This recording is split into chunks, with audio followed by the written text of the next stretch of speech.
Hello and welcome to the Imperfect Parenting podcast. Welcome. It's just Ben and I. We're here together. Yeah.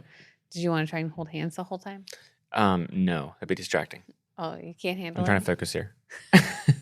If you're just joining us and don't know what's happening here, this is my wife of almost 20 years that I'm just madly in love with. So I'm going to try and not hold a hand and bring you something fun today. Because I'm crazy about her. Yes, he is crazy about me. Yeah. I'm crazy about him too. He just likes to talk about it on the podcast. As much as possible. Mostly because we get to sit here and look at each other and he just can't handle it but talk about it and tell you guys. This isn't even a marriage podcast, but I know. I guess it's parenting one. It blends into marriage pretty quick. Kinda. We don't even talk about it. That's true. Very much. All right. Because we could. Not why we're here, Brittney. Keep us focused. Okay. Stop thinking about me. I'll just talk with my eyes closed the whole time. Okay. So All right. Won't be distracted. You close your eyes. I'm going to talk about the meme. Okay. All right. So this one's kind of funny. That's real. Parents who have 3 or more children. We have friends who have parents that have lots of children, meaning more than us. We have 3. Yeah, we halted at 3. We halted at 3. We said 3 or 4 and got a boy, and we're like, hey, this is us. We got to 3 and This is the Serpells. So it says this. It's just a plain meme background, but it's got some writing. The writing says this. 1 kid is 1 kid. 2 kids. This is kid math? This is kid math. Yeah. Okay. This is parenting math. 2 kids are 2 kids. Okay, makes sense. 3 kids are 9,473,837. Kids, 8 hurricanes and a donkey. It's a really big number. Kids. So yeah, 8 hurricanes and a donkey. So it's essentially saying 3 kids is no longer man on man. We're now outnumbered, and it just feels wild. Yeah. People ask all the time, especially when they have their first kid, is it harder going from 1 to 2? A lot of times they're pregnant with number 2, and I don't know. I think 1 is a really big adjustment because you've never done it. What is this? And you're trying to figure it out. 2, it feels like you feel more confident in what you're doing because you've done this before. So it's not as intimidating. You know that you're not going to break the kid by putting their onesie on. I remember trying to dress the first kid thinking I have to maneuver their arm through this hole and I'm going to break it off. Then you learn you're not going to break it off. Then you get to 3 kids and you are usually very confident at that stage. Maybe that's what the problem is that you're so confident that you know what you're doing because you've had 1 and 2 that you're like, I got this. All of a sudden, you can't find number 1 because they are gone and you're stuck with a toddler and a baby. And you're like, where did number 1 go? And I think that's what makes it feel like there's 9,473,000. It's a big number. And donkeys. I don't even understand where the donkey comes from. And hurricanes. It's probably what your house feels like that. There could be poop everywhere, and there could be a tornado that looks like it hit. We look for memes sometimes. We do. And there's lots of memes out there of kind of approaching the scenario of parents when they clean the house. Feels like that's one that says something like, we spent 4 hours cleaning the house and it took my kids 4 seconds to make it messy again. Yep. That's the hurricane part. They must have 3 kids. Yeah. If you have 1 child, keep going. That's 1 kid. If you have 2, that's great. You have 2. If you have 3, you understand. Cheers. Cheers to you. And I think having a child is the best thing you can do. If you're listening to this, you're most likely a parent, and we applaud you. Thank you for adding to the world. What if they have 3 kids and a donkey already? And they live in Florida. Then they get it. Like this could be real. Then we apologize for bringing this up. This is a little too close to home. Please forgive us. 3 kids. We didn't write it. We just picked it. You live in Florida and it's probably someone from Florida. Maybe. It's the hurricanes that throw me. California, we have earthquakes sometimes. I never feel them, but apparently they're there. That's what everyone's afraid of in California, but there's movies about it. Maybe that's what they're watching too much Netflix. Anyways, we should move on to topic. Here we go. So we are not here to talk about hurricanes. We're here to talk about more sex. We've covered this a bit. We have. But today's a little bit different. I think I was thinking through this a little bit.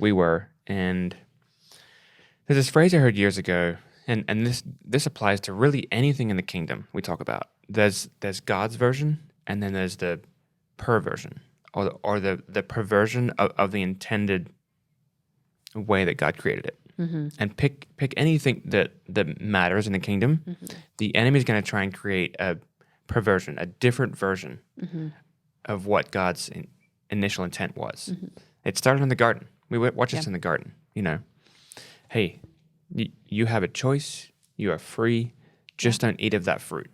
And the enemy comes along and says, "Oh, you know why he told you that, right? Mm-hmm. It's because you'll be like him." Mm-hmm. And he just perverts the truth.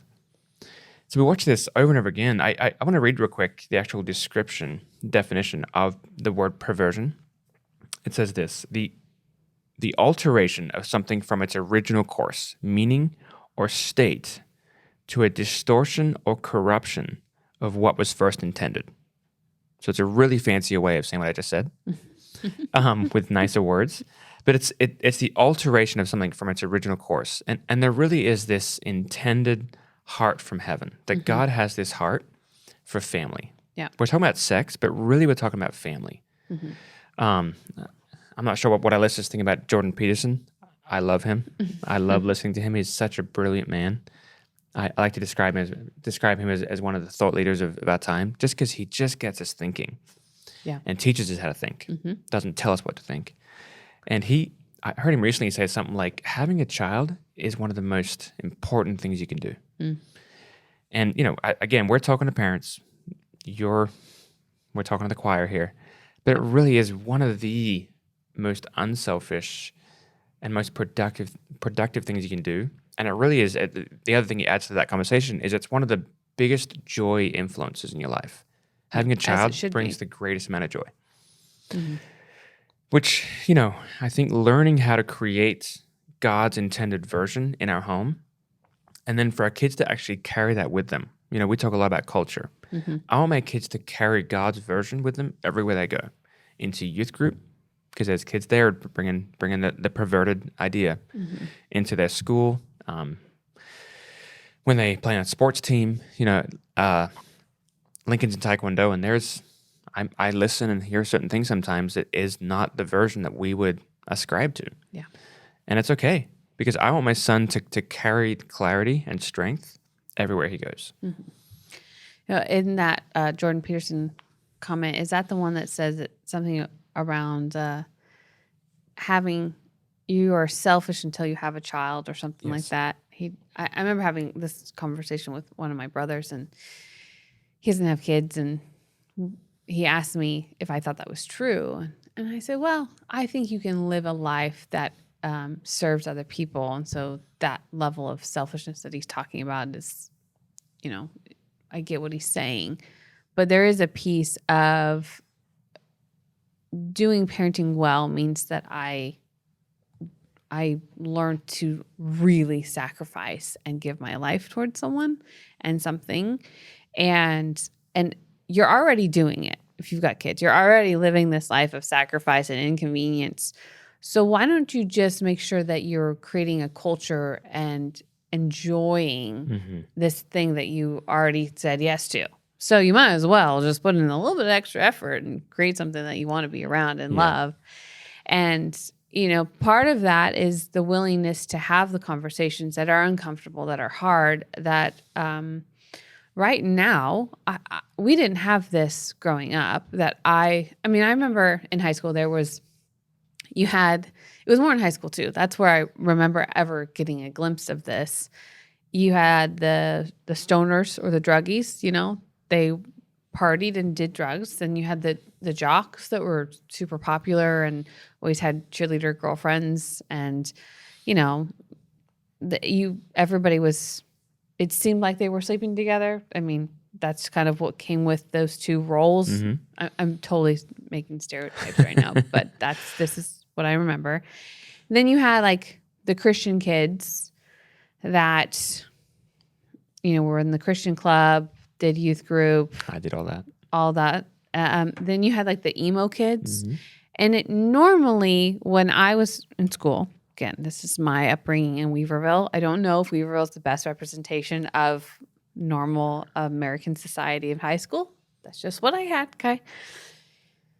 Most of the emo kids seemed like they were more willing to put on display if they were bi, if they were a lesbian, if they were gay. But it was like in this little pocket over here. It didn't translate very often anywhere else. It was just over here.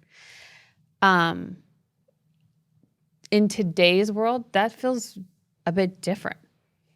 I don't know that I remember that being so loud going to school. That being a badge of honor, a badge of distorting your sexual preference, or even, I don't even remember hearing the word transgender ever in high school. I don't think I ever did until I was out of high school, and I never experienced that at all. So that the perversion that you're talking about is louder than I've ever heard it before. For families to be navigating, to have conversations around. And I think, again, I'm totally stereotyping right now, there's been a wave of two expressions of it, what I've watched. One is to be afraid of it, and the other is to be mad at it. Mm-hmm. And there's just extremes going on, especially in the Christian world. And there's just like, what do we do as parents? How do we respond to this? How do we, it's just been caught up in this, the COVID drama just kind of lit the fuse to it. It feels like it exploded after that. I was asking our oldest and her boyfriend the other day at the house, I said, your generation seems to have more of this anxiety, depression, anxious thing going on than I've ever seen in any other generation before you. Does that feel true? And do you think it's tied to any of this other stuff? And they both said absolutely. Mm-hmm. So it's just really intriguing to me how the perversion that's happened around your gender, around God's design for sex, and even the extremes of fear and hatred, and what it's creating for parents to navigate in their homes and do it well with kids. Because it's not like it's just in high school. Like, I'm talking about just high school. Like, do you remember ever hearing about this in middle school or elementary? No, I mean, we would hear about it, but not kids experimenting with it. Yeah. So it's gone rampant. I just think Adeline is talking to us about things that she's encountering. Yep. And this was last year and the year before. And then Lincoln I'm just like, wow, this is a new thing that I've never seen. And it definitely has this parents unsure as to what do we do? How do we navigate that? How do we have these conversations? For me, my big conviction comes to, do I want to be more famous for what I hate or what I love? Yeah. And I think that's the tug on my heart when it comes to this topic of the perversion of sex as a whole, bigger, not just gender or transgender. It's just as a whole what sex is and what God created it to be, and it's the vision He has for it. My heart goes to, what do I want my kids to know that I'm famous for? Hey, it's Brittney here. I'm normally on the Kylo Show, yes, but I wrote a book. I wrote a book for parents, but I talk a lot about moms. So if you're listening to this and you're a mom who's frustrated, who feels like you're failing, who feels hopeless in this game of parenting that we're in. So if that's you, mom, buy yourself this gift on Mother's Day. It's going to be worth it. So I hope that you feel blessed and encouraged by my new book, Imperfect Parenting. You can find it at imperfectparenting.co. I think remembering, Ephesians 6, we wrestle not with flesh and blood, but with powers and principalities. That there is this thing happening that actually isn't the people we're looking at, experiencing. There is this agenda from the enemy because he is so afraid. Yeah. He is so scared that when God's intended plan just continues to gain momentum, which it is. There is so much happening that is so good. We're not here to report bad news. There is so much good news. We went to youth camp a while back, and just watching these kids consecrate their lives and just give. I was going to cry right here. You are crying.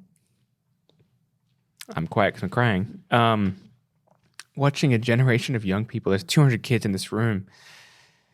And the youth pastor that we love, Jonathan, he gave this message about devotion. And watching these kids say, I'm going to devote my life to God first. There's this undertone all over the world that's happening. Yeah. It's just not what gets airtime. Yeah. That doesn't get airtime because the other stuff is, we're so afraid of offending people. And I hate that thing. My goal is not to offend anybody ever. It really isn't. Mine might be. Ben's is not. And I don't think your goal is to offend anyway. If I do, let's talk about it or get over it, whatever. But my goal is never to offend someone. You're more tender Sure. than I'm. You have moments maybe, but it's just me. No, I'm kidding. But the goal is never to offend. Sure. However, the goal is to live from truth and live from God's intended version. And, I've heard, there's a couple of things here I'm thinking about. One is, I've heard some people say lately that the next revival is actually going to come through this community, through the LGBTQ. Like, that's where God's going to move, and we're already seeing it. We have some close friends that just are watching God do some radical things, radical transformations, and God meeting them, because that's really the cry of the heart is where's my purpose? And, I've heard people actually describe this community as the newest church, the newest religion. It really is this religious movement, because people are like jumping in with their whole heart saying, this is where I'm finding purpose. This is where I'm finding where I belong. And but it's this principality that is shielding their eyes and their hearts and bringing the perversion. And I think the last thing I was thinking about here is, and it kind of alludes to your emo thing you said earlier, stereotypes, is I think somewhere along the way, this idea of what you feel is supreme and what you feel is most important has taken root. And so we've somehow taught children, especially and youth, that whatever you feel today, that's your truth. And that's just not the truth. And it cannot be the truth, because if that's the case, then I'm a pizza. Or I'm a...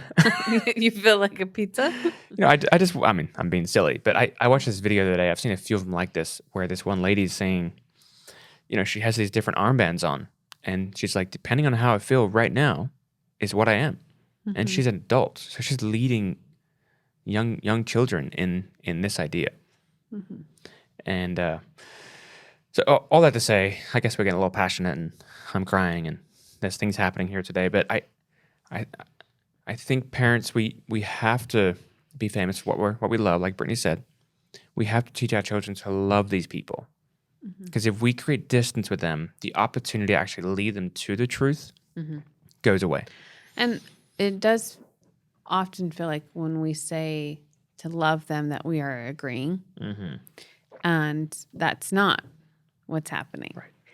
I'm pretty sure that Jesus loved a lot of people he didn't agree with, and we keep your love on is that I'm going to love you regardless of what you're doing or what you're choosing, but my love doesn't adjust, that doesn't change. And that's what I want to be famous for, is that I'm loving you really well through your journey of finding truth. It's really interesting to me that the LGBTQ movement, what you hear is all love, love, love, love. But it's interesting because they talk about, I feel love and I feel safe. I'm looking for feedback from families and churches. Why do your children not feel love and safe? in that space because they're like you said before, it's the new religion. They're running to this because they feel loved and safe. So what's going on over here that they don't feel loved and In the safe? church, yep. That's where I go. That's what I'm looking at. And so when we are meeting with families that are devastated and heartbroken over their son who now wants to be called Martha, and what do I do with that? Who now believes that they are a she, and they want to control, because when we're scared, we control. But what happens is that we actually lose the vision that God has for us, for our family, because we just partner with the own perversion of control and fear. Yep. And what are we producing? Nothing of God's vision. Yep. So that's the really hard part, is that can you love someone and not agree with them and not try to control them or manipulate them into your agreement or definition of what is? We've been in so many situations where, we'll have a conversation with parents of adult kids who, my favorite story, it's not really, we're not related to them in any way, but you had this relationship with a woman that was getting married to another woman. Mm-hmm. And I just think that story puts on display the fact that I'm going to choose love. And this is someone that's not even, it was like your old boss. Mm-hmm. It's not even the inner circle. So how much more intimate should this message be loud of I'm going to love you doesn't mean I agree with you in your own home. Yeah. So I'll let you tell that story because I feel like it's somewhat helpful to parents that might be facing this in their home, having a hard time choosing to love because they feel like it's agreement. And this story is hard for people because it, the sanctity of marriage, which we are all about here. Yes. It's such a big deal for us. Yes. And the joy and God's version. Mm-hmm. And this lady is deciding to get married. So she invites us to her wedding. Mm-hmm. And we actually had a pretty in-depth conversation about sin and about what I believe. Mm-hmm. And I was really honest with her and loving and accepting. That's the wrong word, accepting. I loved her and I wanted the best for her. And she understood that I didn't agree with her decision. Yeah. And she said that conversation was actually to find out if I would be okay coming to her wedding and she'd be okay having me at her wedding. Mm-hmm. And we developed a great relationship. I still love this woman. We still chat sometimes. But she invited us to the wedding, you and I. Mm-hmm. And we came. And what was the conversation with my dad? Do you remember that? I came home and I said, I just got invited to my first wedding between two women. Should I go? And he said, well, unless you're going to be out of town, you're going. Something like that. And I was like, okay. And it really is, it doesn't need to be, if she asked me to marry them, that'd be a different conversation. Sure. And I tell young couples that I'm not ready to be married, that is a man and woman. No, all the time. Or not relationship with or whatever. So. Or they're living in sin out of covenant and they don't have any plan to change it. Then we go, sorry, Charlie. Yeah. Pick a new one. And so we went to the wedding and she must have told me 5 times, thank you so much for coming. Mm-hmm. And she was very aware of my beliefs, my stance. Yeah. But of your disagreement. Yeah. To what we were doing. Yet she understood that I loved her. Yeah. And which just does my heart so good because I did. I deeply love this woman. Mm-hmm. I mean, we developed a beautiful relationship in an environment that was directly in the face of my belief system, which is where we're meant to be. We're meant to be in the world. We're meant to find opportunities to actually bring light and love. And so just to finish the story, during the wedding. Yeah, I remember this. They had this idea, which I think is cool. If you're not married yet and want to get married, this is a cool idea. But they said, we want to put our rings in this little baggie and pass it around to all the guests. It was a decent-sized wedding. So they passed to all the guests, and they essentially said, we would like you to bless this marriage. So when it got to us, we were like praying in tongues. And I mean, I remember us both putting our hands around it. And my prayer was, Lord, give them an encounter exactly of your truth Me too. and your love. Yep. I'm not praying that you break up their marriage and that, fire and brimstone fall. I'm asking for an encounter because that is the only way Yep. that God's vision is revealed in these moments is through an encounter with him. Yep. And however it happens, whether it's today or 20 years from now, that's my prayer for this. Exactly. So I actually have a funny different story that I want to lead into here for a minute that applies to this somewhat. And then you can help me tie it together at the end, okay? Okay, I'll get my bow ready. But we keep talking about camp. We had such a good time at camp. We were camp mom and dad. It was Lincoln's first camp, so that was the instigator. And yeah, he did barely talk to us, though. yeah, so. he was fine. Yeah. We were camp mom and dad for all the other 200 children. Exactly. But there's this one moment where this young man, that's hard to say, one young man who was probably 11 or 10, and I think he was adopted, so he's probably had a pretty hard upbringing. And he decided, one of the leaders was having a really hard time, so I thought, all right, I'm going to jump in and see if I can help. When I jumped in, he decided, I'm all done, I'm out of here. And he walks out the sanctuary doors. Yes. And we're in the forest. We're at the top of this mountain. So he starts walking through the campsite. And so I'm like, all right, I'm going to follow him. Yeah. He's not going to hurt himself yet at the point that I'm going to have to physically restrain him. Protect him. I just remember seeing you Yeah. getting further and further away, which is when I joined you because I was like, oh, he's going for a little stroll. So this little He kid's might need walking backup. away and he keeps turning around, yelling at me, stop following me. Yeah. And he's mad. And there's so much emotion going inside of him. He feels like he's being controlled. He is scared. He's not getting his way. Yeah. And so he's just reacting to this moment. And he kept saying, stop following me. And I would say, that's not going to happen, buddy. I'm going to make sure you're safe. So I just followed him around for a while. And then we got the youth pastor out there. Then you were out there for a little bit. And we're just making sure he's safe. Yes, we're just got eyes on him, basically. That's it. The thing that happened, the reason I'm sharing this story is it was a picture for me of pursuit that I don't agree with your decision right now. What you're doing is wrong. Your actions, your choices, your behavior, This is not okay. the truth you're believing, all of it. But my pursuit is not going to stop. And what happened is the next night you should share this part because I think you remember this part better. Yeah. Well, He came and found us. so the next night were really fun encounters at camp, right? God's moving. And the kids are just dancing, singing, praising, all the things. And he wants to go play Halo. He's like waiting till 9 p.m. strikes and he's out the door. So that's what he's telling us. And he's still not behaving well, but he's doing so much better. So at one point, he jumps on the chair because I'm standing up. He's on the chair behind me and he gets on my back. And I said, what you doing? He goes, I want a piggyback ride. I said, well, I'm not really giving piggyback rides right now. He goes, okay, then I'll just hug you. So he just lays on my back. And he's a little guy. So it was not hard. And I laughing and we're talking about his hat and what sports he likes. And then he gets off my back and he jumps on your back. But he's on your back for a while because then you put your hands behind and you're like giving him an actual piggyback ride. And you start having conversations about what God's doing in the room and what he thinks God wants to do. And he starts talking about how God created video games and, God plays with me. all the things. God loves to be with me. All these beautiful This is the kid things. who was mad at me yesterday. Yes. Yeah. He's screaming at us. Yeah. Screaming at us, mad at us. And then at one point he gets up and goes and finds the tallest, biggest kid in all of camp and puts his arms around him in the middle of worship. They're all together at the front. It was just beautiful because it really was this, I'm not going to stop loving you regardless of your behavior or how it might be scaring me. My job is to send a really clear message that I'm going to keep loving you. Yeah. So he actually had to stay in the leader's cabin because he couldn't handle himself from the first night. So they put him in that cabin.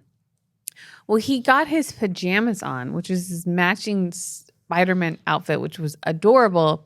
All you just see is like, there's this little boy. Yeah. Even though he's angry and he's fighting and all these things, he had his leader bring him down so that he could give us a hug goodnight. Yeah. And so here he is hugging us. We don't know this kid.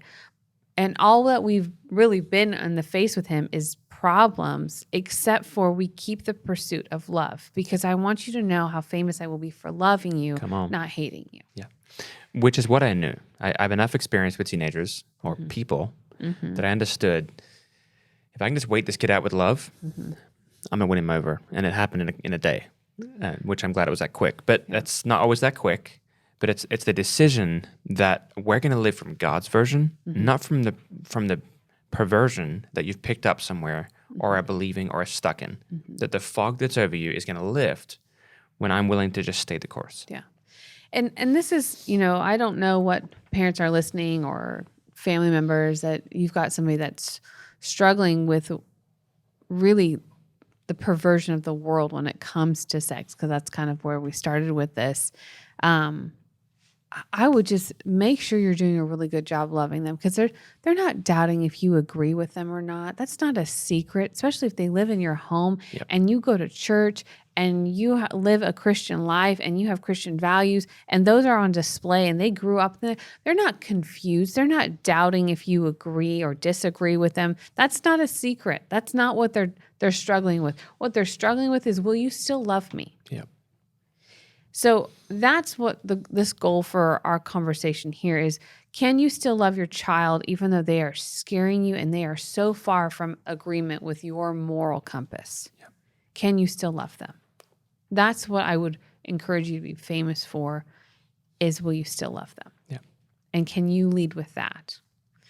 And that's probably where you're going to be most successful on any form of influence in long term. Because I don't know where God's encounter is, but I know that he's always ready for it. Yeah. And you may not see the fruit today. You could see the fruit from years. But I just know that, what do you want to be famous for at the end of this? Yeah. That would be the goal. I actually feel like we should pray for our people today. Okay. Because I'm sitting there thinking, this is God's. This is how he parents us. This is how he fathers us. Is he is in constant pursuit. This is the father with the prodigal son. When he saw the son, this one gets me every time. I thought about it all through camp as well. More camp stories, but when the son was far off, the father went running. Yeah. And I think there's some people that need to hear that today and be reminded, first of all, for you, parents, that God is paying such close attention to your heart and what you're needing. And even while you're far off and you've now turned your heart back to him, he is running towards you. He's just waiting for that moment where you turn back around and said, okay, I'm ready.